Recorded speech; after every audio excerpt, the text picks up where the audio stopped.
Welcome back to the HG Rugby Podcast. The Pacific Nations Cup might not be the competition that gets the most press coverage, certainly not compared to the Six Nations or the Rugby Championship. But this year, in 2025, it was perhaps one of the most consequential championships in the world, as it decided not only who gets the glory of being the Pacific champions, but also who gets an automatic World Cup spot in Australia in 2027. This year, Fiji took home their third consecutive crown, and once again, Eddie Jones's Japan came up short. To deep dive all of it and welcoming back one of my favourite guests to the HG Rugby Podcast, journalist Steve Noble. Welcome, Steve. It's good to see you again. I know we're always talking via the different messaging apps, but I'm excited to talk about the PNC because I agree with everything you just said, and it was really a fun one to watch. Even though I was waking up some early hours to watch some of these games, I mean, my brain's still racking about what we've just seen the last couple of months. Yeah, I'm like you. So, like you said, myself and Steve message quite a lot, and I think Steve is perhaps the only person I know who watches even more rugby than I do, and I watch way too much. And like you, I was like waking up at 4 a.m. to watch Samoa versus Tonga, and I'm like, why am I doing this? Like, what is wrong with me? But there you go. I just have the love of the game. So, Steve, what did we make of Fiji's performance in the PNC in 2025 this year? You know, it felt like it was a bit easy for them at times. They are clearly a good level above the rest of the opposition. But did we see kind of any signs of progress, even despite the closer score lines compared to last year? I think Japan would maybe have the same arguments that they're moving beyond the competition. But Fiji, where did they start this year? Was that test match against Australia, which they were probably unlucky not to win. And if you look at how far Australia's come since then, full credit to Fiji. I think also they're probably not playing their strongest possible side because all these teams suffer from having unavailability of players, obviously with the overlap of the international season and Europe. Look, they were good. They were solid. They were deserved winners. We can maybe get stuck into that final a little bit because that was a crazy, crazy game, 80 minutes of highlight reels. But like they are the deserved champions and back-to-back champions, but it is a concern that maybe them and Japan are pulling away from the rest. It's a strange time because I mean we're going to go through those teams, but some of those teams have surprised us with maybe exceeding expectations, and some have really dropped off. But it's an important competition for a lot of reasons. I think Fiji can only build on this, right? It's a great reason for the head coach Mick Byrne to keep developing the talent that comes out of Drua predominantly, and not to overly rely on their France and Europe-based players. But they play such an attractive brand of rugby. I mean, they always have. They brought in more, I suppose, a more solid set piece in a scrum, but I think that's been happening for a while. I think we both agree that there's probably a couple of stereotypes that are still attached to Fiji, which maybe aren't as true anymore. But I just it's such a joy to watch. I think these games that have been hosted stateside in the US the last 3 weekends have also been interesting because you have maybe some American commentary who are less familiar with the game. But if you have that ooh and ah factor, you can hear them like just going, "What am I watching?" That's only good for the game, right?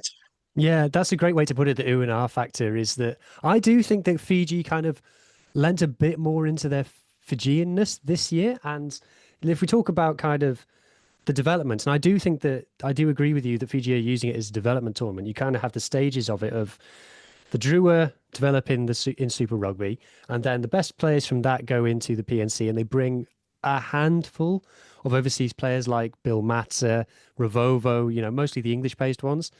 And then in the like proper test windows of July and November, they bring in the French-based players, your Tuisovas, your Mangalas, your Waningolas. Oh my God, how good is he at the moment? But I felt like this year they brought a new confidence to their attack. Maybe it's just because the score lines were so comfortable that it gave them that freedom. But like the ball in one hand, and you'll look up against this level of opposition, you kind of look at it and go, you are noticeably bigger, stronger, faster than the opposition that you're facing. And you kind of, when you talk about Fijians just being natural rugby players, you do get the sense watching like these are the most naturally gifted rugby players in the world. I'm just going to bring up some images for our YouTube viewers to look at, but it did feel like a celebration this year from Fiji. Think I don't know which part of the commentary team it was. They kept referring to it as the Harlem Globetrotters of rugby, and I've heard that being described of Fiji before, but it was so true. So, I mean, today's final in particular, there were patches of play where it was so audacious. You kind of wonder who could defend against that.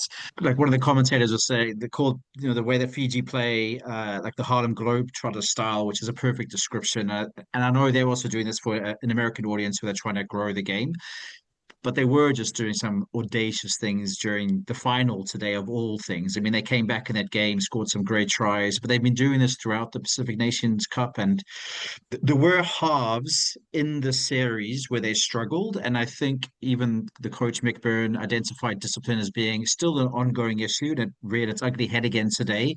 But when they flow, you struggle to see how even the best teams in the world can, like I just don't think players are coached to deal with what they bring. The unstructured structure that Fijians talk about, like it's was sensational.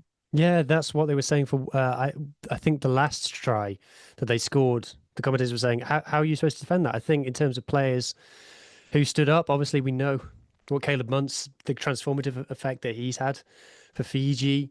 I think Kuravoli at 9, I feel vindicated because I've been saying he's Fiji's best 9 for a long time, even when Lamani was starting, and I think I've been vindicated there. Tabuvau, the number 12, is someone who I didn't know much about. I started seeing his stats for the Drua, kind of thought, oh, there's a player here. And what actually watching him, giving the eye test, I think he really stood out. And of course, I think that the main one, probably the star player actually in Fiji this season, is probably Logani Masi. Made his debut in this game a year ago with 2 tries. Now, is he close to nailing down that 15 spot? It's probably the only spot that's open in that Fiji backline. I mean, my head straight away jumps a few steps because individually, these players, if they get offered big contracts overseas, they're going to take it, right? There's not enough financial reasons to stay local, and does that cause headaches for the coach moving forward? Because he obviously wants some consistency there. But all these players, if they've shone on this stage, you just know there's going to be clubs coming around and asking questions. And never mind some of the players that are also now based in Japan. If you think of Semi Radradra was announced to be in the squad and then picks up an injury at the start of it. And, who knows where he is in his career, because I don't think he's had the best couple of years in Europe the last couple of seasons. But, a player like that could have been playing. I mean, the talent there is scary. Like I said, they proved it in that Australia game where I thought they were unlucky. And I don't know who they're playing at the end of the year in the November series, but those games already look very interesting. If you bolster the team that he has with those European-based players, that's a scary prospect.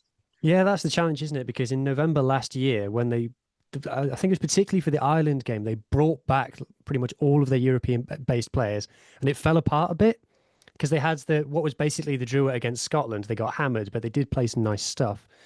And then they kind of did the opposite and brought in all the foreign players and got hammered against Ireland. So I think the balance is obviously that. I mean, they beat Wales, but who doesn't beat Wales these days?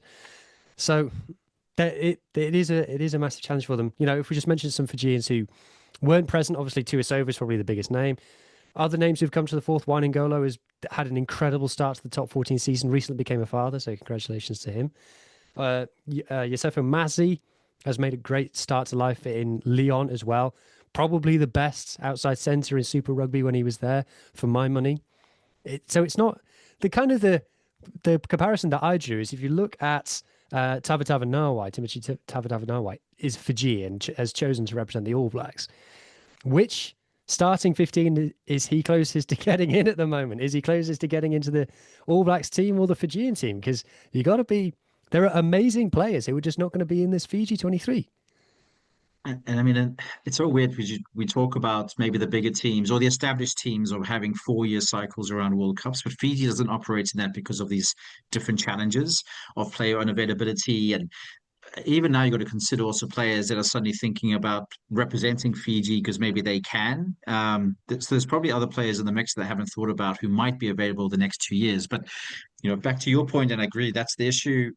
Like November last year when they threw all these big names back in, but it actually messed up the cohesion that they built up because they did have a good PNC last year as well. And that's a tough choice for the coach because there must be pressure to play those players. And yes, they're amazing players, but how do you feed them back into his mix and his culture that he's built with his team on the road for the last 5 weeks, 5, 6 weeks, whatever it is? I mean, it's exciting, but that's a really challenging role, quite a unique role, I think. Even more so, it's very different to I think Samoa and Tonga, who we'll talk about. But yeah, the talents and the prospects that the Fijian team has is, I mean, it's scary in a in the best possible way.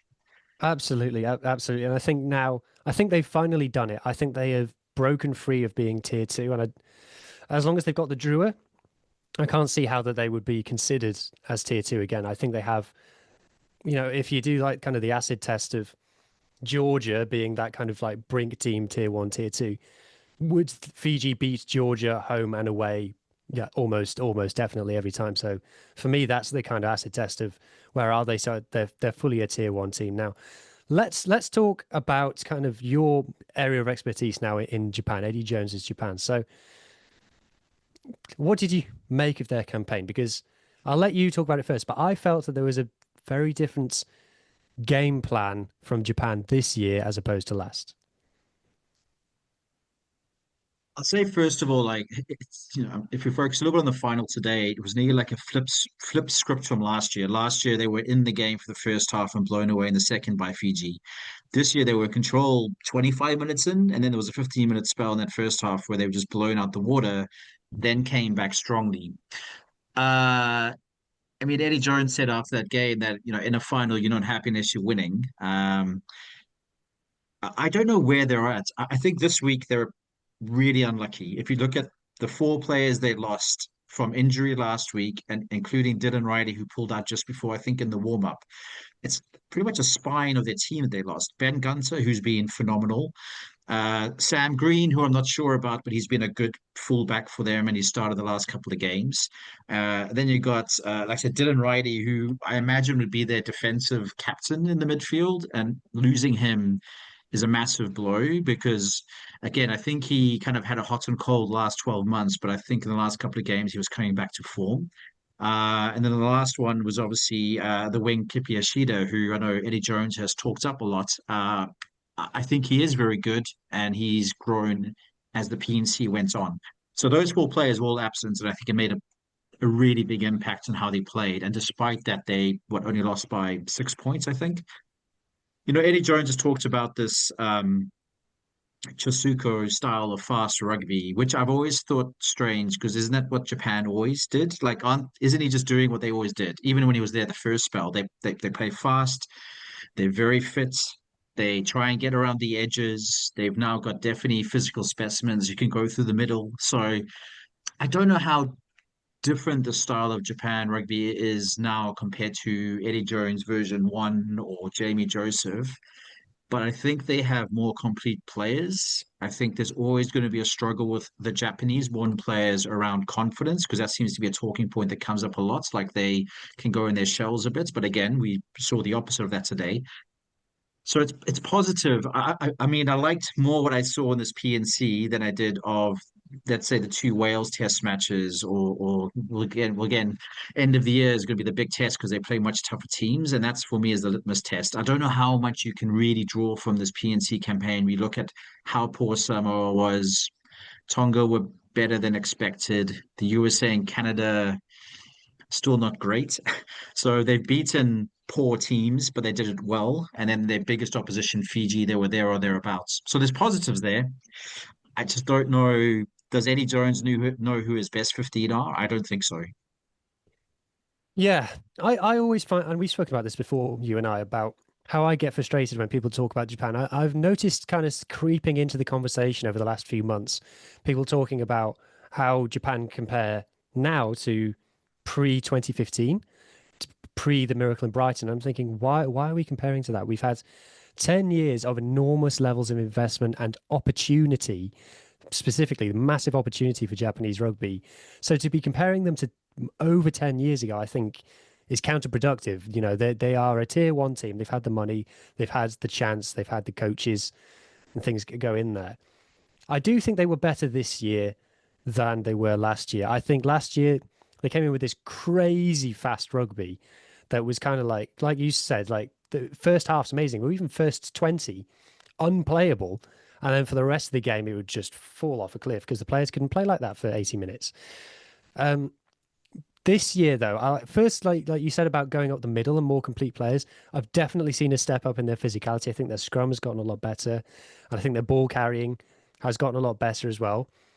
But the thing that kind of stood out to me, and I'm going to share the screen, hopefully it won't cause the stream to crash, but like the big difference that I noticed was when they're scoring their points, and this was taken before the final, but the ratio stayed pretty much the same in the final. So for people who are listening audio, it's a graph showing when Japan score their points by quarter, and it shows that last season the Pacific Nations Cup they were scoring 60% of their points in the first half, whereas this season they're scoring 60% of their points in the second half. And we saw in the games such as against Canada and Tonga, especially, where the scorelines were nip and tuck. Like both Tonga and Canada could have been leading Japan at halftime, but it got to the final score, and you think, oh my God, it's a blowout. So, do you think Eddie's kind of taken his medicine a little bit there and gone, maybe I need to, maybe it is a marathon and not a sprint? I mean, the stats back up what you were saying, and also, I mean, even pre PNC, was it both Wales games? Was it the first one they came back, and the second one, actually, in the second one, Wales pulled away in the second half. That's against, I would still say Wales is better opposition than most of the teams they've played in this PNC. He's also got a lot of new players. I don't have the stats on how many debutants there were during the last 12 months in this campaign, but there's a lot. I mean, I talked about Sam Green. He made his I think his debut against Wales, but he's new. I think there's a good spine to that team. I mean, the players that I mentioned were missing. To have them all out at one go is incredibly unlucky. There's still guys who weren't in the mix. You wonder about the Michael Leaches and where he fits in, but he's supposed to be obviously a massive part of their leadership group. You hope he gets to a next World Cup, but I mean, maybe that's wishful thinking. But I mean, we haven't mentioned, you talk about Warner Durns, who's been amazing for a while. Thought he was going to be restricted once he was given the captaincy, but he only got better, which is scary because he led a lot of stats, scored a lot of tries. You look at Fakatava, who again was a menace. He really embraced the physicality when he played his Pacific Island kind of brothers in terms of Tonga and I mean that stuff. That was some of the collisions were scary out there. Oh, he put, Um, I think it was him. It was either him or Derns in the second half against Fiji. Just put someone into next week. It was was unbelievable. a front rower got. I mean, don't like to see obviously players got concussed, but clearly was knocked out from the collision, and Fakatava got up like it was nothing. I mean, like I said, they've got that blend there. So yes, Eddie's had to eat some of his medicine. I don't know how much they've changed. I think also you got to consider they brought in some new management to the coaching setup, what impact they're having. There's Pierce Francis, I think, was doing some work with them. Gary Gold's in the mix. So there's a lot of changes going on, but this is kind of a thing with Japan. There's always changes going on. When are they going to be consistently pulling in the same direction? So there's enough to pull out of this PNC to say they are going the right direction with all those players who weren't there coming back in. But it's really, I think, when they're going to face better opposition, we'll know where they're at. Because if Wales was their first, well, who did they get hammered by earlier this year? Even like their Japan XV, which is like their second team, have a lot of matches this year against really good opposition. Like they played the Maori All Blacks, they're playing Australia next month, and that's their A team, which is supposed to be the next group of players coming through, but they're getting pretty handily beaten by good teams. Yeah. There's something that you mentioned there in terms of when that I'm going to come back to. But before we do, I just want to mention a star player who we've not touched on yet. You might have to help me with the pronunciation. Shunshin Lee, the number 10. One of the form fly halves in Test rugby, full stop. Last season was kind of the announcement of Derns and Riley, and that was kind of all the talk. But this guy is, how old is he? 22, 23? And he's just, he looks like a duck to water. Yeah, I mean, I'll do a challenge. You're saying, is there a better goal kicker in the world at the moment? And I don't think there is. His stats were insane. Like, I don't think he missed a kick last week or this week. I don't think he missed a game a kick this morning. And it's not just his kicking. He seems to have a pretty mature head on him for a young guy. He's not, you know, Japan rugby can be frantic and fast and all over the place, but he doesn't seem to get like get overwhelmed or caught up in that. He's like a bit of the calm in the middle, which you kind of need in his position. But he's been phenomenal. I agree. Last year, like I said, I think he was the top scorer in the PNC, and I'm pretty sure he finished top scorer again. But his accuracy is something they need. Like they're going to need to take those 3 points in big games. Yeah, for sure, for sure. And then finally on Japan, like I said a second ago, the when is showing signs of progression at PNC level not enough anymore? We're nearly there, aren't we? Like I said, I think Fiji and Japan, what's two years in a row where they were by far the best teams, competitive finals. It's also I don't know what happens next year because obviously, like you said at the start of the chat, this is a important competition this year because it's World Cup qualification. So we've seen nearly most of the teams qualify. But then next year is that new Nations League kind of formats, and obviously Fiji and Japan are going to be playing different opposition. Then does the PNC take a break in the middle of that? I'm not sure. So yeah, I think we need a bit more information about what the next few years looks like. I know the Well, we know women's the game. I Rugby just had a Championship isn't being played next year.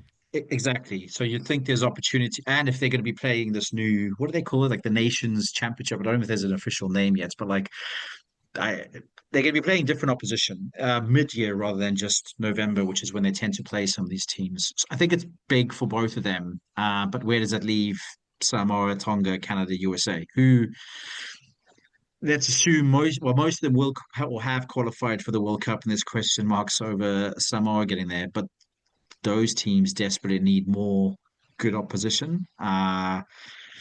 So yeah, I mean, I hope the PNC doesn't go away, and I hope it doesn't become a point where Fiji and Japan only put in like their B teams. But Mm. I think we are getting into that kind of crossroads. But it's more of a global calendar issue in terms of what does the next 2 years leading up to World Cup 27 look like. Yeah, 100%, 100%. So before we go any further and talk about Tonga and Canada next, I just want to remind people, if you're enjoying what you're hearing so far, please consider subscribing to the YouTube channel. The next goal is 7,500 YouTube subscribers, and I would love it if you were along for the ride too. I've also recently discovered Spotify Analytics. So if you are thinking, Hugh, this is great, but it's a bit long for a YouTube video, fair enough. Then give us a listen on either Apple Podcasts or Spotify. I'm chasing down 300 followers on Spotify. I don't know how many I've got on Apple. I don't know how you check. But if you leave a comment on Spotify, I will also see that and reply to it. I didn't know it was a functionality. People have been leaving comments this whole time and I didn't know. So I've started replying to those people now. So if that sounds like a bit of you, please get involved. I would really, really appreciate it. All right, then, Steve, let's talk Tonga. So, probably you talked about nations who have overperformed. Probably Tonga, probably being the pinnacle of that. Okay, fifth to third in this competition. How much of a jump is that? But then you look at their points difference and their performances, and it is quite considerably better than last year. And it kind of came a bit out of nowhere. I mean, it did. What was the first game was them upending Samoa, which I got horribly wrong because my prediction was for that not to happen. And even in their tougher games against Japan and Fiji, they had halves where they were competitive, and then eventually they fell off. But I mean, it's so difficult to know with Tonga what's going on behind the scenes because I think access of information, for one, you even look across their socials for their national team, and it's pretty bare. A lot of players who were back in the squad who maybe were a surprise. I mean, their captain, Big Ben is constantly He just a just seemed revelation, isn't he he? just seems to love playing for Tonga. Like I think he's the only top 14 player who's able to say, no, I'm going. But even question marks over that, so many of the guys don't because we get the impression that the clubs really do prevent them from going, and he has enough swing that he comes back. But I mean, they had a lot of guys in the team who are Japan based. If you look at like the fullback, there's a few of them actually in the mix. Um, it's only good, right, to see them kind of come out of a dark place. I mean, I'm gonna say I don't know if that's too kind of like severe, but like I'm glad that they're going to the World Cup. But now, as soon as they qualified, it's all those questions get raised about what does it look like for them over the next 2 years. So purely in the context of PNC, yeah, very good. I mean, I'm glad they got third. They got wins under their belts. They blooded a few new players. They've definitely got a few players that you got to think have question marks about being there in 2 years' time. And I know we shouldn't just be focusing on a World Cup, but that's the reality of the situation. You would hope that by qualifying, it also secures funding and things like that to make their program more stable. Um, but lots to like. I mean, when they were playing well, they were playing well. Has anything changed there? They were just brute force at times, weren't they? Just that, again, we fall into cliches, but some of the physicality they brought was scary, you know. And there's enough talented players in there that they could play a good strategy.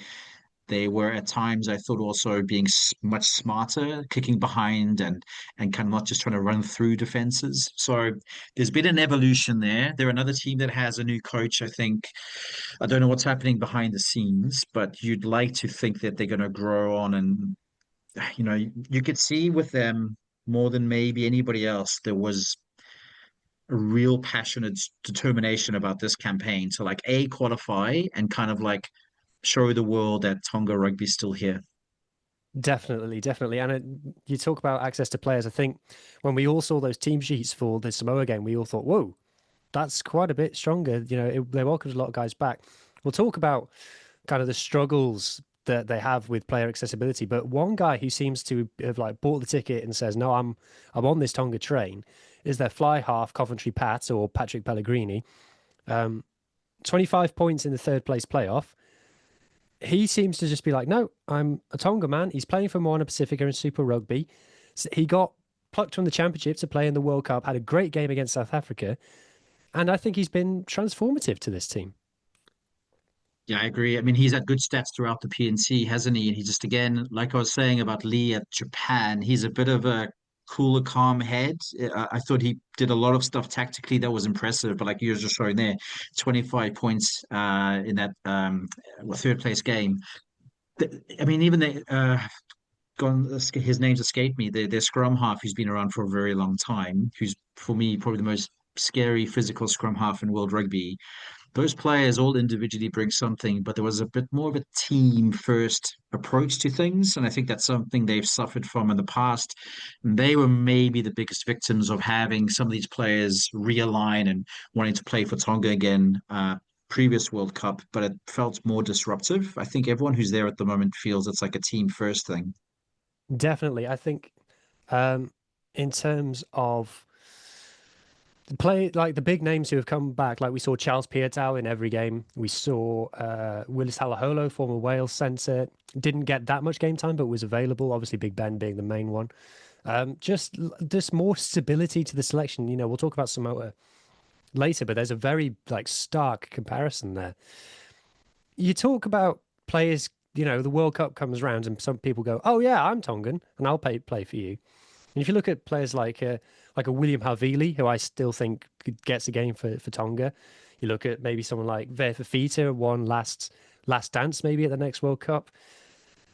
Is this just going to be the case for Tonga forever? Is that rather than getting players at the peak, look at Kyron Taimui Falau, arguably the most exciting winger in Super Rugby, has gone, actually, someone's waved a black jersey at me and I'm going to chase that, which, you can't blame at a player level because of the opportunity in terms of a life opportunity. It unfortunately is so different. But is Tonga just always going to be players over the age of 30 going for like keeping the flame alive, basically? I mean, we'd all hope not. And who, I suppose, who are we to judge people's decisions or why they go back or not? But for me, the whole thing is it's too, if it's a short term come in for a World Cup campaign and you're out again, which is what happened last World Cup for various different reasons, financial, etc. But it's too disruptive for me. I think surely they all want, as a group, as a playing group, as a coaching group, some stability in there and guys to commit. Like if they want to play that World Cup and they've now qualified, commit now. Don't come out of the woodwork, months before that the World Cup takes place in Australia.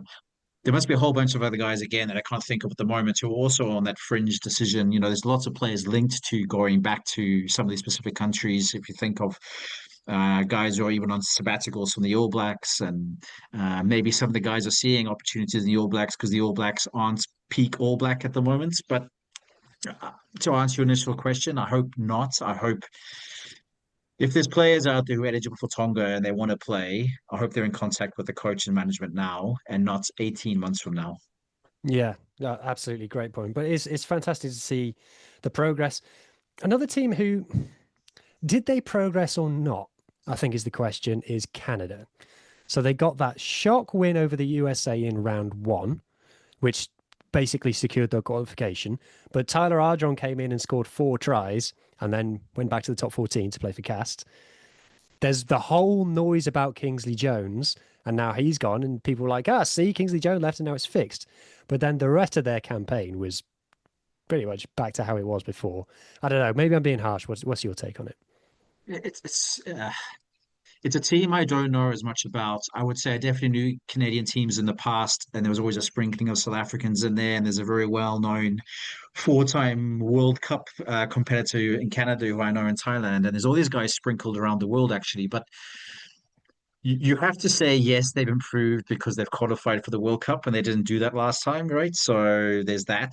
Um, Similar, maybe sentiment with Tonga. You'd like to think that by qualifying, we know that it does unleash a little bit of funding from World Rugby and other sources to kind of build ahead of that program. The actual squad, though, I mean, when they played pretty much everyone except for the US, and they looked by far second best. I mean, they were blown away really by Japan and Fiji. And I didn't watch this morning's game in the third place, and what were they, 11 points off of Tonga, which is not too bad. But are they also going to be suffering from the demise of the MLR? I don't know how many of their players are based in North America in that league, but as those clubs are folding, does it also create headaches in terms of players playing professional rugby, or will they get picked up? So I'd say yes, they've improved because they achieved something they didn't do 4 years ago. They were better than the US and Samoa, but they were well off the other three teams, I would say. Yeah, particularly the game against Japan, you kind of expect Japan to be better, and they were. But I looked at the stats from that game, and some of the stats were just dreadful. And I did watch that Japan game, and I was watching. Like, it felt like I'm being mean here, but it felt like a miracle when they could complete a ruck. It was really bad. So Yeah. you kind of think, I think was that the game where they were in it for maybe 30 minutes, and yeah, when Japan decided to turn up and play, I mean, it was just they were never in that game once again.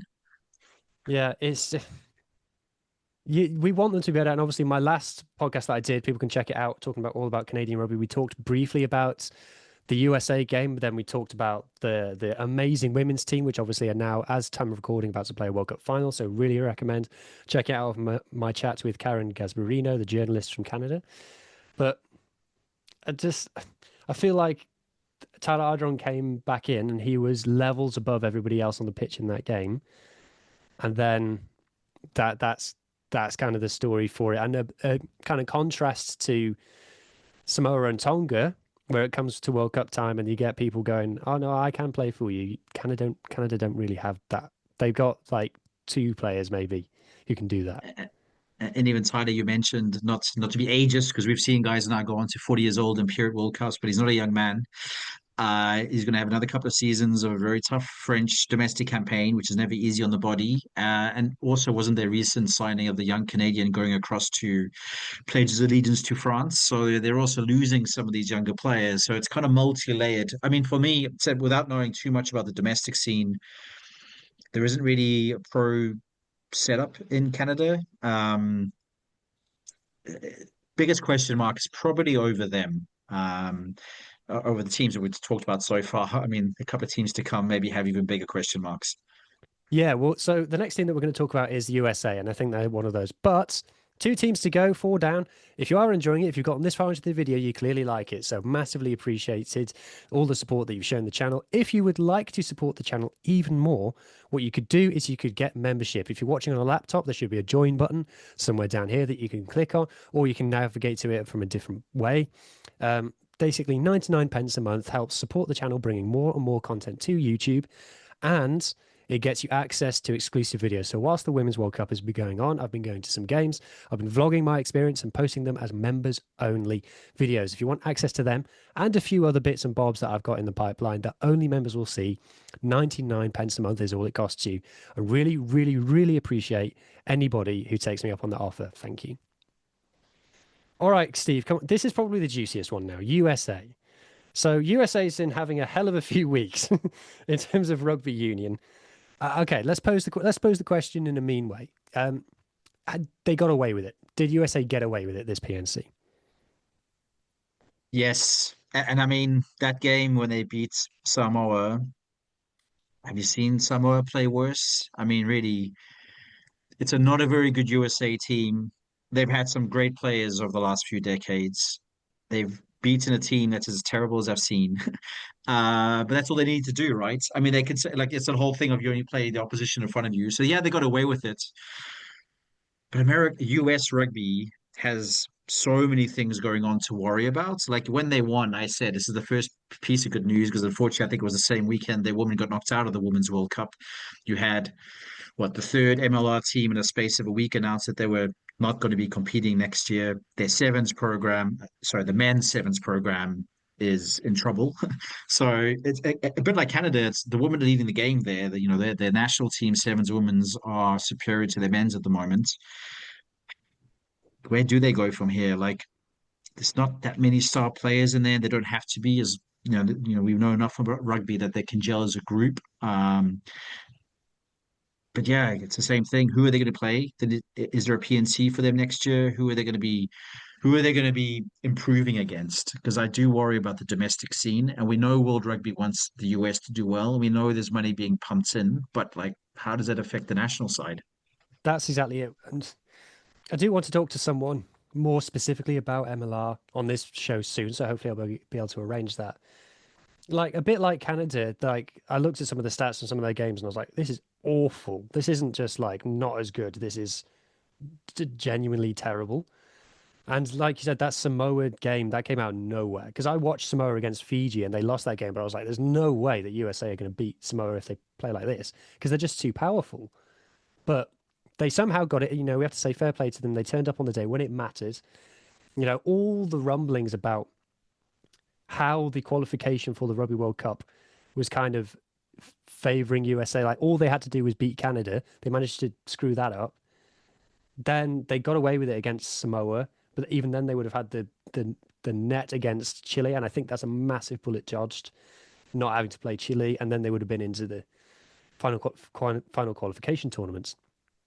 But like you said, MLR, this is neither of our area of expertise, but I just don't see how. And this is such a uniquely American thing because no other country seems to have this situation where the domestic league is not helping the national team in any way. Like then there's been quite a bit of noise on social media.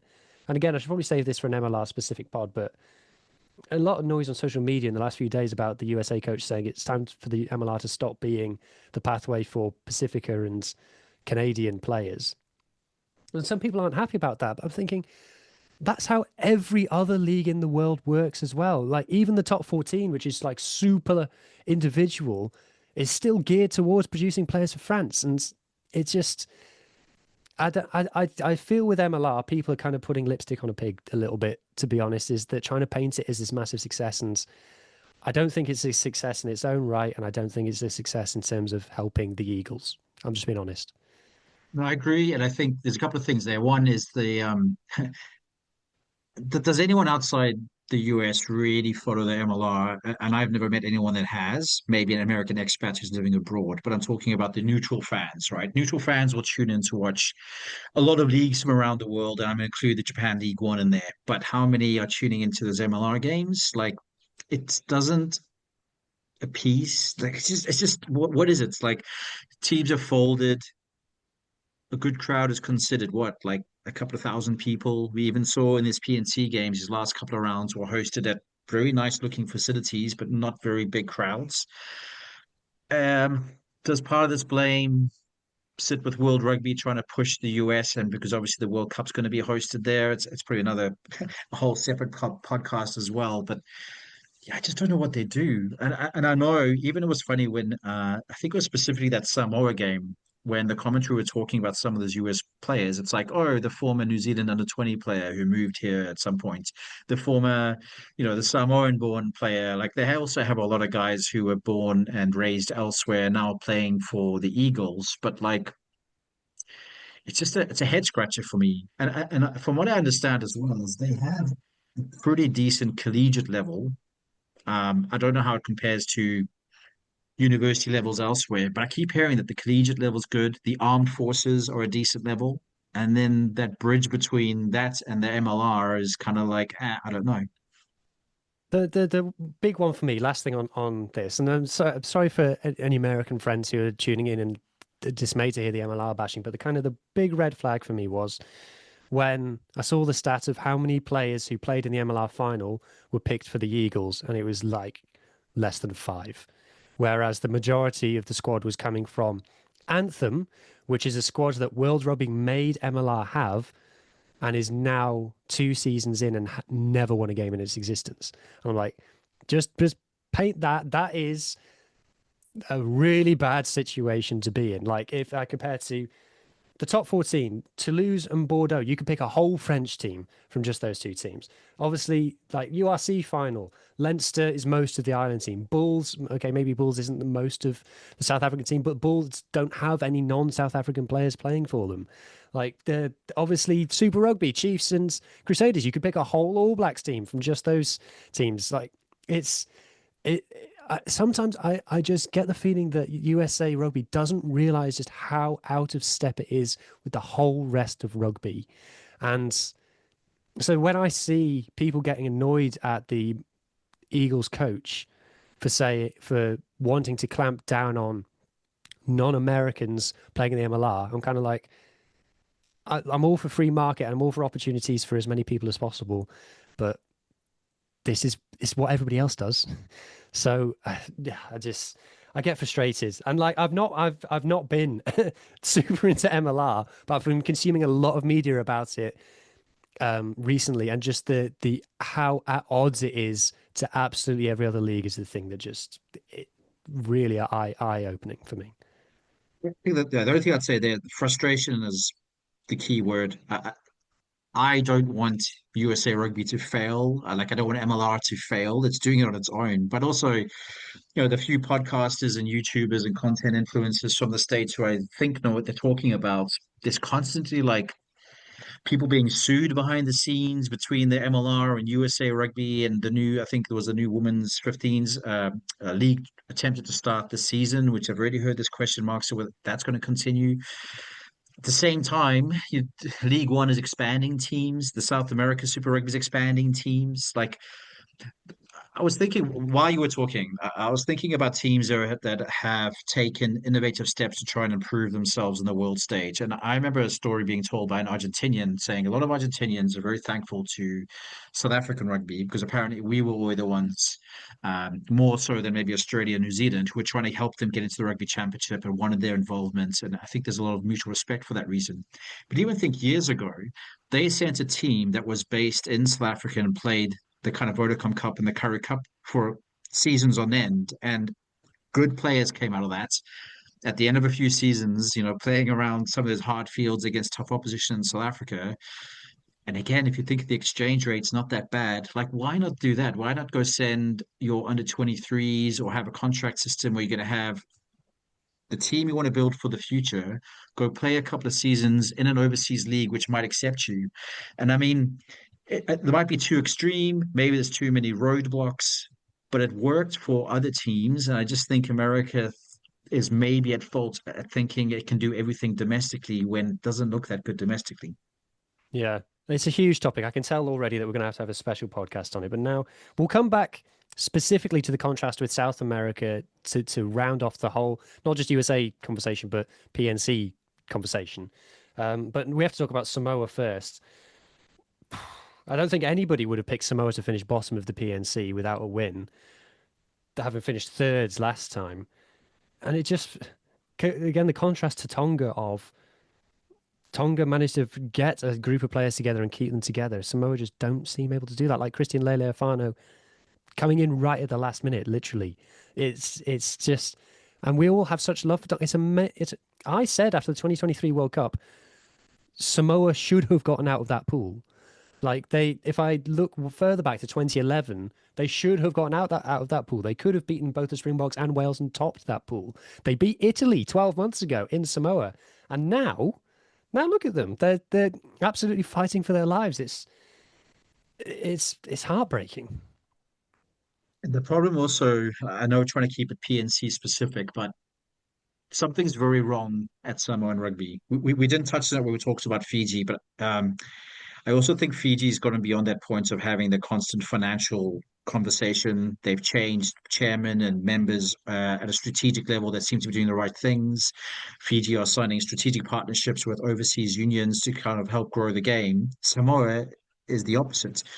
Their sevens team pulled out of tournaments late this last season because of lack of funding. I've already heard that there's question marks whether they're going to be even involved in any of the sevens. And they've had a big crossover of sevens and 15s players. So they didn't play a game after the PNC last year until kind of now, the last 2 months ago because of funding issues. So They haven't they're played a really home in a game. bad They played place. all of their No, home games away. yeah, someone was messaging me, I think, was it this weekend or last weekend? Or I think maybe they saw the Chile results and saying, "Oh, that's pretty good, at home." I'm like, they weren't even at home. They were in the US and they played in New Zealand. And I know that there's a lady on LinkedIn who promotes the games they had in New Zealand as a big thing because it generates more revenue for them. But I mean, it's weird to think that it's a good thing for a team not to be playing at home. It's just don't even know where to start. Like I said, I didn't watch this morning's game. I was shocked that they were in the bottom of the PNC. No one or very few people saw that Tonga result coming first up. But even since then, they've been, I mean, that US game, we talked about it earlier. I don't think I've seen a worse Samoan performance than that USA game, specifically in that second half where they just had nothing really. They look like they'd never met, honestly, and that's there's a good reason for that. To obviously you didn't see the Chile game. I did watch it. Abraham Pepperley came off the bench. Obviously, he's been playing fantastically in the top 14 forecast. Came into this game, a huge impact off the bench. I think beat 6 defenders, scored 2 tries. Samoa also had 2 tries ruled out, but it was a thrilling game because like 20 minutes in, you're like, oh my God, Chile are absolutely thrashing Samoa here. It was like 4 tries to 1 after half an hour. And then they managed to get back into it. And it all kind of, I don't want to say thankfully, because I want Chile to do well as well.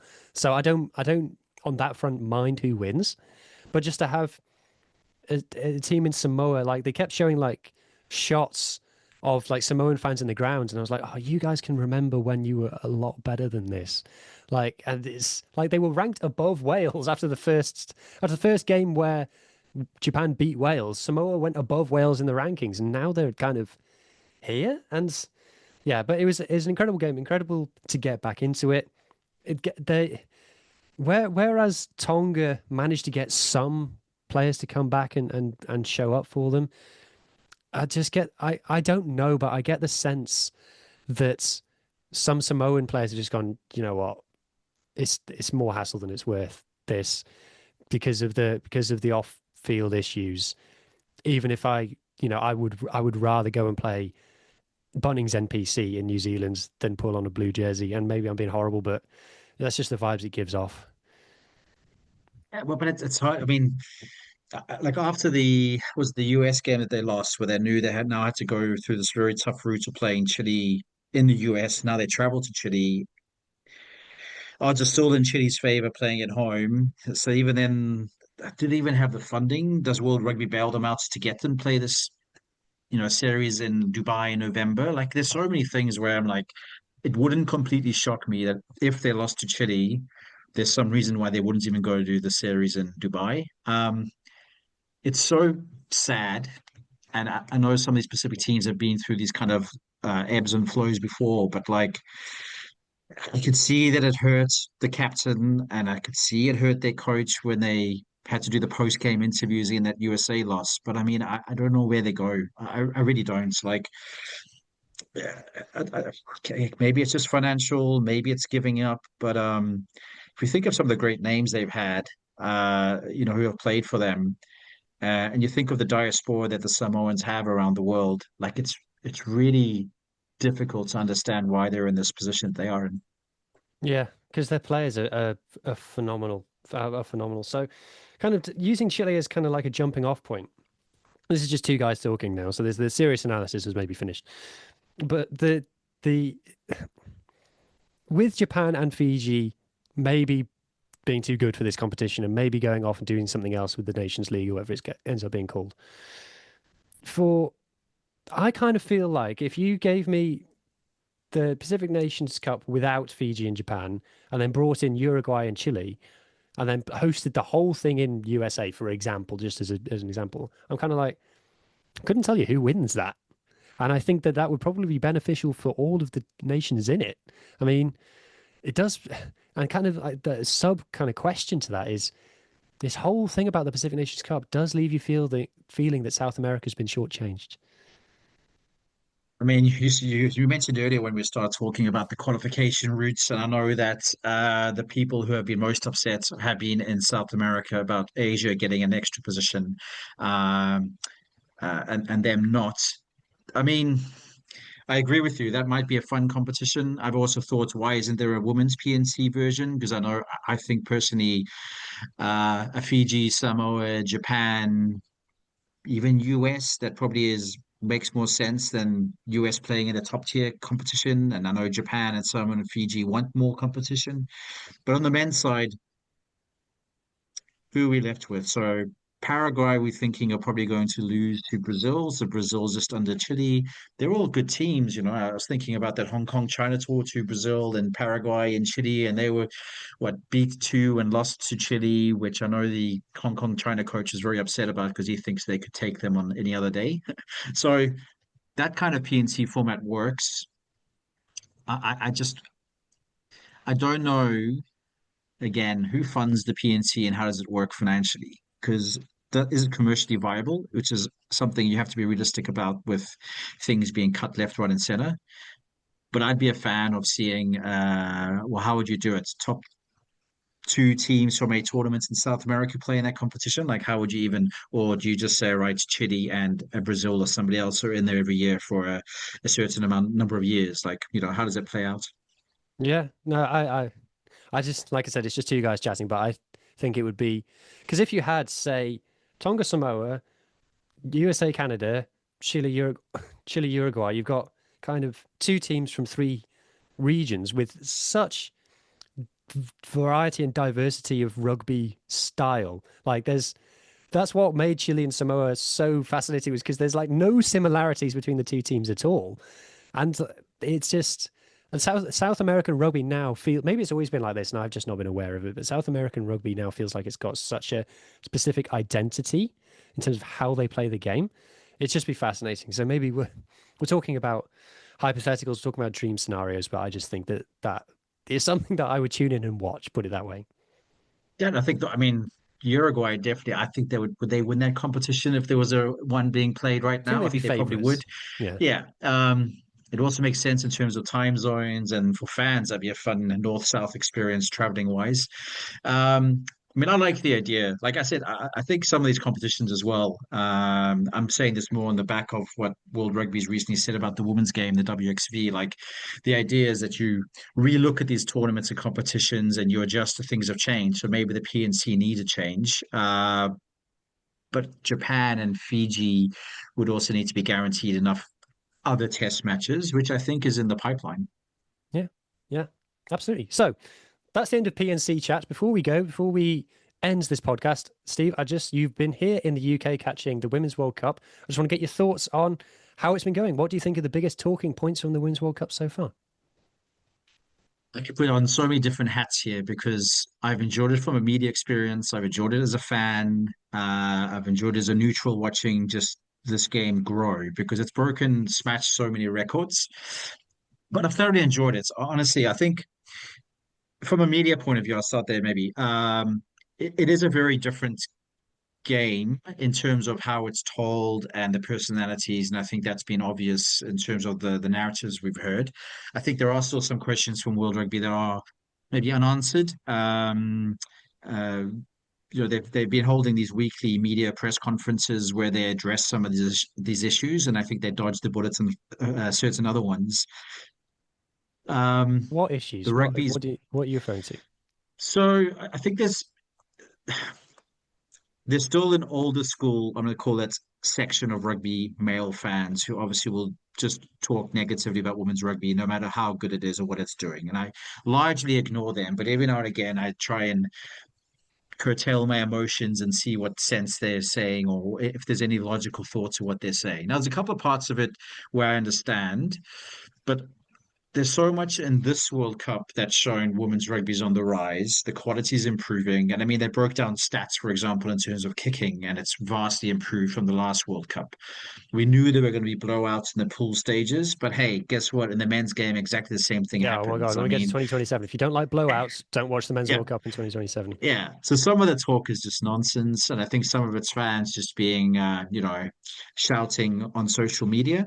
Um, the personalities, the way that it's told, and all that stuff's great. I think World Rugby is going to run into some issues at some point about promoting purely kind of like influencer content versus informative, data-driven statistic stuff. And there is a place for both of that. It can't just be kind of like fluff material. And I think sometimes there's too much of that, personally. Um, but there's so much to enjoy. Like it's so difficult. I've had so many people ask me this question, and it's my first Women's World Cup I've covered, and I've done big tournaments and sevens and men's World Cups, etc. It's just been a very different experience. Attending the grounds have been great. Like I've loved being at the smaller stadiums personally. I've had more fun going to watch a game in Northampton or Exeter, even though I was at Sunderland for the opening. I preferred the smaller grounds. The atmosphere, seeing dads, uncles, brothers take nieces, girlfriends, wives, sisters, and just that whole element was very different. You see like the teams afterwards, and it's been the case throughout. Even now, we've just had the semi-finals, enjoying each other's company after a game in a very different way to the men's game. And then for some reason, people still think there's a bad thing, like there's something bad about that. I don't get that. So I think mindsets need to change, which will happen. But I'm glad it's expanded. All the teams have shouted loud from the rooftops about wanting consistency in terms of the calendar, and World Rugby has now addressed that by announcing their recent reimagining of the WXV and how that's going to play out. So I'm excited for that. Me personally being based in Asia, because it's going to mean more test matches for Japan and Hong Kong, China against different opposition, which is the main thing they've been asking for. So there's so much to enjoy. It's broken so many records. It's not going to change everyone's opinion about the women game over a course of a tournament or maybe over the next few years. Um, but how do they keep this momentum going is the big question. How are they going to professionalize teams if that's the route they think is best possible? Because we've heard so many, again, amazing stories from the likes of Samoa or Brazil or others. It's just like Canada. I mean, I know that a lot's been made of them crowdfunding, but people do forget a lot of those players are playing professional rugby with teams, but they needed to crowdfund to be best prepared to win the trophy, which is something they might do against England, and I personally hope they do. Mm. Okay, two last questions then. So, as a fan, what a team that I know that you're very passionate about, Japan women, one win against Spain, a nervy one, three tries against the All Blacks, and the scoreline against Ireland, I don't think told the story of that game either. Yeah, how pleased are you with them? Yeah. They break my heart because I follow them so much. And I was speaking to the player. I went to all three games, spoke to players, spoke to Leslie McKenzie, who's the head coach. And by all accounts, including hers, she's going to step away from the role at the end of the cycle. And it's very much in Japan rugby's, well, the way they do things. They won't announce anything till the day of her contract ends, and then they'll make some statements. But she's told everyone who's asked that she thinks it's the end of her role there. So we'll see. So for me, there's two things there. I mentioned this new WXV format, and Japan and Hong Kong, China, the two teams from Asia. If Leslie does leave her role, neither of those national teams have a coach at the moment. So that's a worry. But the way that Japan performed, they are disappointed that they didn't reach quarterfinals. And I know people were laughing pre-World Cup that was their ambition. That Ireland game, it came down to an intercept try when Japan had all the momentum and had Ireland rocked, and an intercept try broke that momentum. And that thing really, I think if Japan had scored the next try there, game on. And I know the players and coach spoke about that afterwards, and it was heartbreaking. That opening 30 minutes against the All Blacks. I mean, for the neutrals and for me and for fans, wow. I mean, they maybe showed in that game what we saw in the semi-final of New Zealand Canada, that this New Zealand team is not the team of the past. But Japan scoring first, what a fairy tale, pushed them all the way. Fantastic. And the win against Spain was important because I think, what's the stats? They've only ever won other pool game in their history of the World Cup. So this is the second ever. But they needed that. I think they need, if they came away with three losses, I don't know if that would decrease support or financial funding, but it was important for them to show that they can compete at this level. A lot of the playing group they have are pretty young and can be their next World Cup and over this next cycle. It's more, I think, at that management senior point, if the coach leaves and if someone comes in, are they going to rebuild again? That for me is a bit of a concern. But the way they play, their forward pack was immense, I felt, in all three games. They really stood toe to toe with much bigger opposition. So lots to be proud of. Mm-hmm. Definitely agree with all of that. And then finally, as a South African, how have you enjoyed watching the women's Springboks? I mean, I only got to see them one game live, and that alone was phenomenal because the fans were fantastic. All the stories that have come out of that camp in particular, and I think if you look, I know you spoke to Swice De Bruyne. Yeah, I think 5 years ago, maybe I'm getting him wrong, but he seems like an old school South African guy. He maybe would have sniggered a little bit at women's rugby, and now he's being one of the biggest flag bearers and being emotional about it and singing their praises. And has there been a team at this World Cup that's developed more than South Africa between the last World Cup and now? I mean, I know we chatted offline about things, and I maybe arrogantly said they might top the group. I think if they haven't played, I don't know if it's a weakened team. I think if they had played their full strength team against France, who knows? But it's been amazing. And we've already seen in this last week since South Africa's exited that there's a new professional women's comp being announced in South Africa over the last few days. They've had the support from the Springboks, which I think has been important when guys like Sia Khaleesi, who has for a number of years also um, kind of empowered them and wanted people to get behind them. So I think in a country that has a lot of issues and a lot of gender-based issues, it's been phenomenal. Yeah, I couldn't agree more. I've been probably following South Africa the closest for one, reason or another. I've been following their story the closest since pre-World Cup, and just to see what they went on and achieved, it's massively uplifting. It's one of the stories in rugby, full stop for me. But speaking of full stops, we've reached the end of this podcast. Thank you so much to Steve for joining me. I love talking to you, mate. I really appreciate it. And I was really desperate to cover the Pacific Nations Cup as well, so I really am grateful to you for helping me do that. If people have gotten all the way to the end, I massively appreciate you as well. If you're not already subscribed, please help me get to that 7,500 mark. Enjoy your rugby. Stay locked into the HG Rugby podcast. And I hope that everybody's team wins. See you next time.